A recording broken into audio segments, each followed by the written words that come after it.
नमस्कार साथियों, स्वागत आप सभी का ब्राइट एग्रो क्लासेस के डिजिटल प्लेटफॉर्म पर। साथियों, आज अपन बात करने वाले हैं जो बीएससी एग्रीकल्चर का कोर्स करना चाहते हैं या बीएससी एग्रीकल्चर के किसी ना किसी सेमेस्टर में अध्ययन कर रहे हैं, तो उन सभी साथियों के मन में एक सवाल रहता है कि बीएससी एग्रीकल्चर करने के बाद में क्या हम बेरोजगार होंगे, हमारे को जॉब नहीं मिलेगी, कोई हमारा करियर नहीं होगा। इसके बारे में अपन कंप्लीट आज की क्लास में चर्चा करने वाले हैं।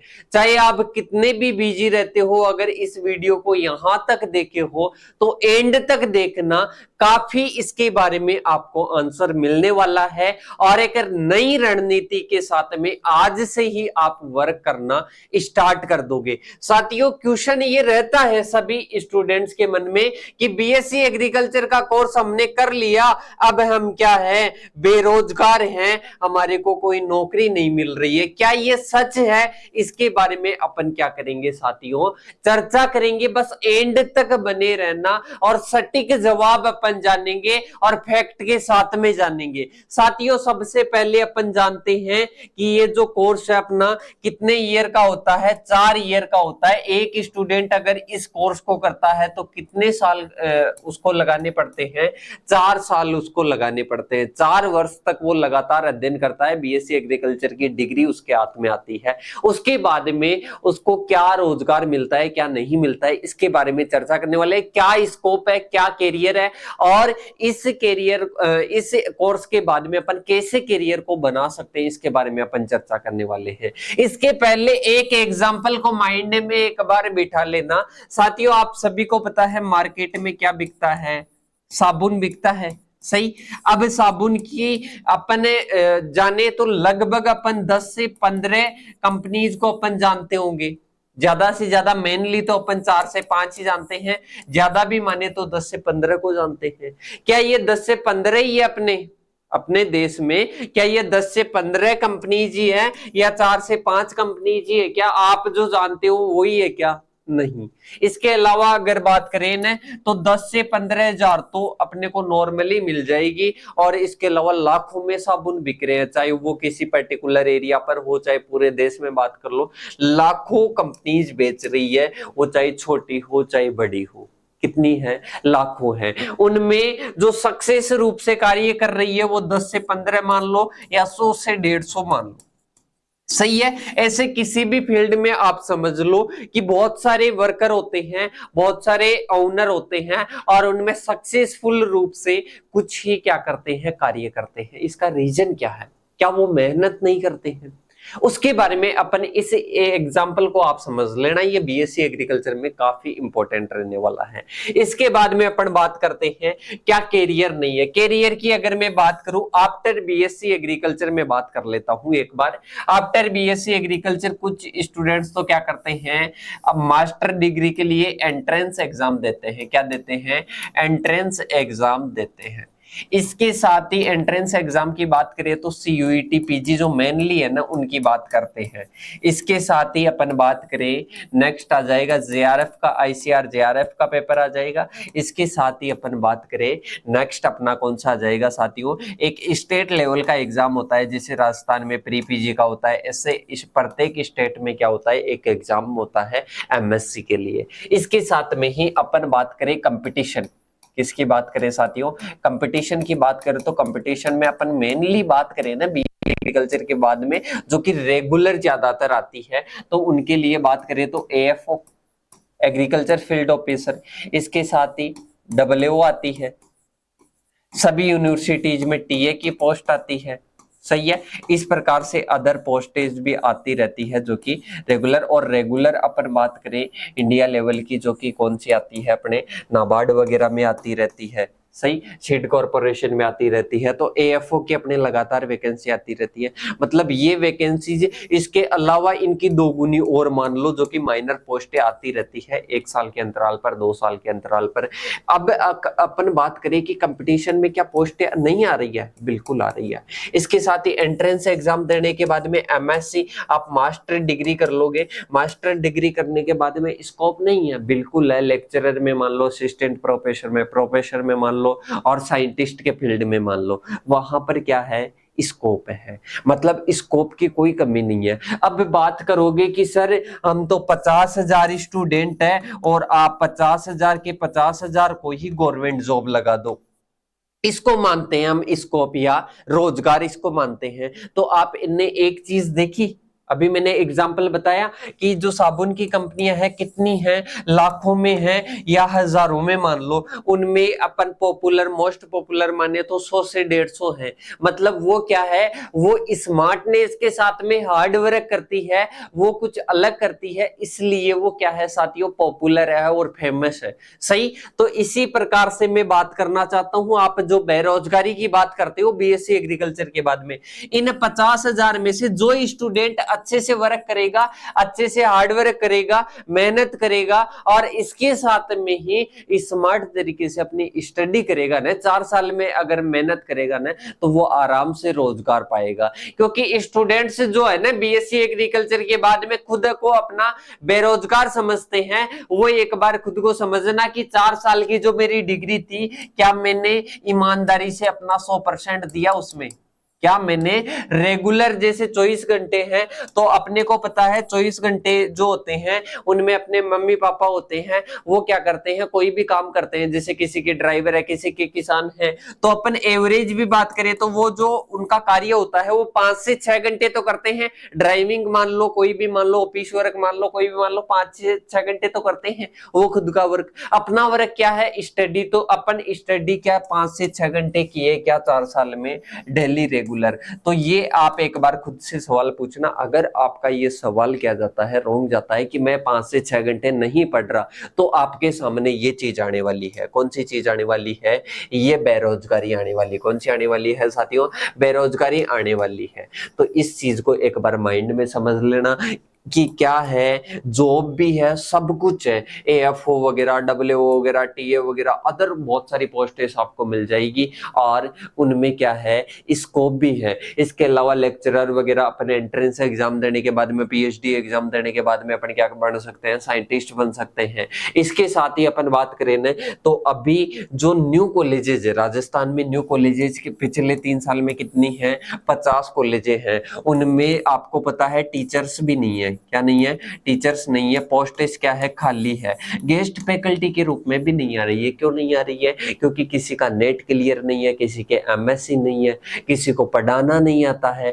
तो अगर ये स्किल्स, अगर बीएससी एग्रीकल्चर के साथ साथ में कोई स्टूडेंट अच्छे से वर्क करता है, अच्छे से पढ़ता है, तो उसके ये सामना नहीं करना पड़ेगा बेरोजगारी का।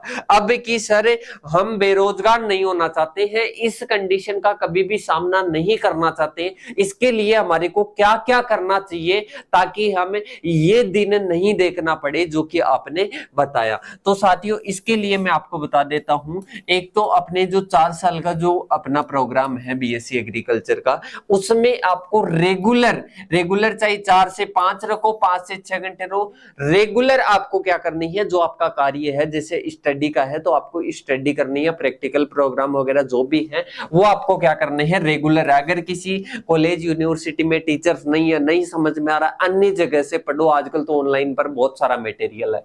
इसके साथ में ही अगर अपन बात करें नेक्स्ट पॉइंट की, तो नेक्स्ट पॉइंट, एक तो पॉइंट हो गया, इसके बाद में सेकंड पॉइंट आएगा, आपको एक हार्ड वर्क करना है।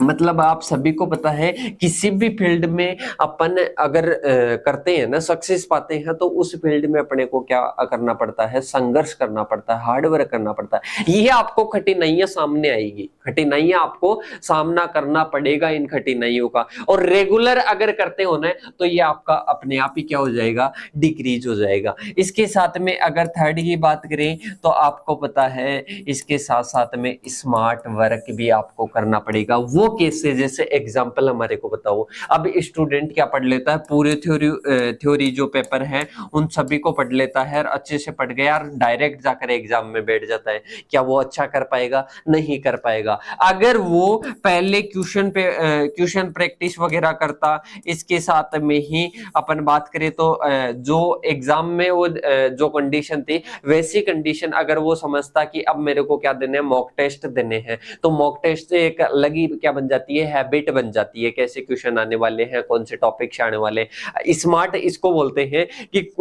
कुछ स्टूडेंट्स तो क्या करते हैं, सिलेबस को उठाएंगे और इक्वली तरीके से पढ़ने लग जाएंगे। कुछ क्या करेंगे, वो अपनी एग्जाम को देखेंगे, क्वेश्चंस को देखेंगे, सिलेबस को देखेंगे, पूरी रणनीति बनाकर पढ़ना स्टार्ट करेंगे। तो स्मार्टनेस इसको बोलते हैं। इसके बाद में अगर बात करें तो चौथा क्या है साथियों, चौथा एक पॉजिटिव माइंड अपना रखना है। क्या रखना है, पॉजिटिव माइंड रखना है। बहुत सारे स्टूडेंट्स को देखते हैं कि यहाँ पर तो स्कोप नहीं है, कैसा मैंने कोर्स चूज कर लिया। हर फील्ड में यही होता है, यहाँ पर तो और भी कम है, यहाँ पर तो और भी कंपटीशन कम है। मेडिकल लाइन में जाओगे, नीट में आपने देखा होगा कि 720 में से अपने को कितने लाने पड़ते हैं, 720 में से अपने को लाने पड़ते हैं 650, तब नीट क्वालिफाई होता है। और एएफओ में देखे ना, प्री में, एएफओ प्री में देखे तो वहां पर कभी कभी तो माइनस में कट ऑफ चल जाती है, कभी 20 जाती है, कभी 17 जाती है, कभी 15 जाती है। तो ये यहाँ पर कोई बेरोजगारी नहीं है, यहाँ पर स्मार्ट वर्क और हार्ड वर्क तो करना पड़ेगा। किसी भी फील्ड में जाओ, संघर्ष तो आपको करना पड़ेगा। और पांचवी मेन चीज है साथियों, जो भी आपका पैशन है ना, उसमें आपको स्किल्स डेवलप करनी है। बोलने की स्किल्स है, लिखने की स्किल्स है, सारी इन्हीं स्किल्स को देखकर आगे अपना करियर बनता है, अपने को जॉब दी जाती है, उसमें प्रमोशन वगैरह होते हैं। तो आपको क्या करनी है, अपनी स्किल्स डेवलप करनी है। अगर आप बीएससी एग्रीकल्चर के स्टूडेंट्स हो और ये आईसीआर, जेआरएफ वगैरह, इसके साथ में कंपटीशन एग्जाम वगैरह, इन सभी के सिलेबस की बात करें, आप बता रहे हो ना कि सर हमारे तो क्या है, जो हम एग्जाम की तैयारी कर रहे हैं ना, उनमें क्या है कि कंपटीशन ज्यादा है। कंपटीशन कुछ भी नहीं है। सीयूईटी पीजी के कोर्स की बात करें, सिलेबस की बात करें, तो ये सेम होता है किसके, अपने जो स्टेट लेवल का जो प्री पीजी का एग्जाम है उसके सिलेबस से सेम होगा। इसके साथ ही एएफओ मेंस का ये सेम होता है, डब्ल्यूओ की एग्रीकल्चर इनके सेम होती है। और इसके साथ ही अपन बात करें जीआरएफ का 60 से 70% सिलेबस सेम होता है। मतलब बीएससी एग्रीकल्चर के बाद में जो भी एग्जाम्स दोगे वो लगभग क्या है, अपन 20 से 30% सिलेबस को चेंज मान लेते हैं और बाकी सभी का सिलेबस क्या होता है, सेम होता है। तो एक ही एग्जाम से कई एग्जाम आपकी क्या हो रही है, क्लियर हो रही है। तो आप इन सभी बीएससी एग्रीकल्चर के सभी जो आपके जैसे आगे का गाइडेंस, मान लो आगे आपको कोई भी एग्जाम की तैयारी करनी है, गाइडेंस नहीं है, इसके लिए आपको घबराना नहीं है। ब्राइट एग्रो क्लासेस के प्लेटफॉर्म पर हर प्रकार की आपको जानकारी मिल जाएगी। और अगर इस प्लेटफॉर्म पर आपको जुड़ना है अच्छे गाइडेंस के लिए, तो वो आपको कॉन्टेक्ट नंबर मिल जाएंगे 8690596638 और सारे प्लेटफॉर्म की लिंक आपको मिल जाएगी डिस्क्रिप्शन में। दोबारा से नंबर सेव कर लो, ब्राइट एग्रो क्लासेस के नाम से 86905966, यहाँ पर 3 है, 38 हो जाएगा। दूसरे अपने नंबर है 9672634845। इन नंबरों को आप क्या कर सकते हो, सेव कर सकते हो। जो भी आपको इश्यू आता है, किसी भी एग्जाम की तैयारी करनी है, कोई भी सेमेस्टर की क्लासेस आपको चाहिए, इसके साथ ही अपन बात करें कि आगे की कंपटीशन एग्जाम की तैयारी करनी है, एंट्रेंस एग्जाम की तैयारी करनी है, तो सारा गाइडेंस आपको यहाँ पर दिया जाएगा। और बिना किसी भ्रमित करने के कि आगे अपने स्कोप नहीं है, अब आप इस एग्जाम की तैयारी कर लो, अब आप इसके एग्जाम की तैयारी कर लो। बीएससी एग्रीकल्चर का जिनमें आपकी क्वालिफिकेशन है, जैसे बीएससी एग्रीकल्चर है, तो बीएससी एग्रीकल्चर के लेवल की बहुत सारी एग्जाम्स है। उन एग्जाम्स के बारे में आप जानते ही नहीं हो, आधे एग्जाम्स के बारे में बस आप जानते हो जो लो लेवल की एग्जाम है ना, 12वीं पास, उन एग्जाम्स के बारे में जानते हो। बहुत सारी एग्जाम्स है आपके बारे में, तो उनके बारे में अगर आपको अच्छे से जानना है तो इस प्लेटफॉर्म के साथ में जुड़ जाइए। ये आपका नेगेटिविटी जो है कि आपने जो डाल रखी है कि स्कोप नहीं है, वो नहीं है, बहाने बनाना छोड़ दीजिए और आज से मेहनत करना शुरू कर दीजिए, पढ़ना शुरू कर दीजिए। क्योंकि अपन देखते हैं आजकल डिस्ट्रक्शन बहुत आ गया, सोशल मीडिया का मान लो या अन्य जगह का मान लो, तो इन डिस्ट्रक्शन से दूर रहकर अगर आप अपना करियर बनाना चाहते हो एजुकेशन के फील्ड में, तो आप एक बार अच्छे से इस वीडियो पर विचार करना। ऐसा नहीं है कि मैंने जो बताई वो सारी बातें सच है, आप एनालिसिस करो क्या ये बिल्कुल बिल्कुल बातें सही है। तो अपने छोटे भाई बहनों के साथ में जो एग्रीकल्चर के फील्ड में जा रहे हैं, इसके साथ ही आपके कोई भाई बहन है जो बीएससी एग्रीकल्चर में पढ़ रहे हैं, एमएससी एग्रीकल्चर कर रहे हैं, उन सभी को आप एक बार बताइएगा। और इसके साथ ही अगर कोई स्टूडेंट है जैसे एमएससी नेट वगैरह क्लियर कर रखे हैं, तो इन नंबरों पर आप मैसेज कर देना। टीचिंग के लिए वैकेंसी है, फैकल्टी रिक्वायरमेंट है, वो आप इन नंबरों पर मैसेज कर देना। जो अगर टीचिंग लाइन के फील्ड में जाना चाहता है तो प्राइवेट जॉब्स है। इसके साथ ही अगर आप स्टूडेंट के रूप में कनेक्टेड होना चाहते हो, इंफॉर्मेशन जानना चाहते हो, तो इन नंबरों पर कनेक्टेड हो जाइए। और यही अपना प्लेटफॉर्म है, इसको आप चैनल को सब्सक्राइब करके बेल आइकन को प्रेस कर लेना, ताकि आगे आने वाली नोटिफिकेशन सबसे पहले आपके पास में आएगी। और अब मिलेंगे अपन ऐसी ही महत्वपूर्ण वीडियो के साथ में, तब तक के लिए जय हिंद जय भारत साथियों।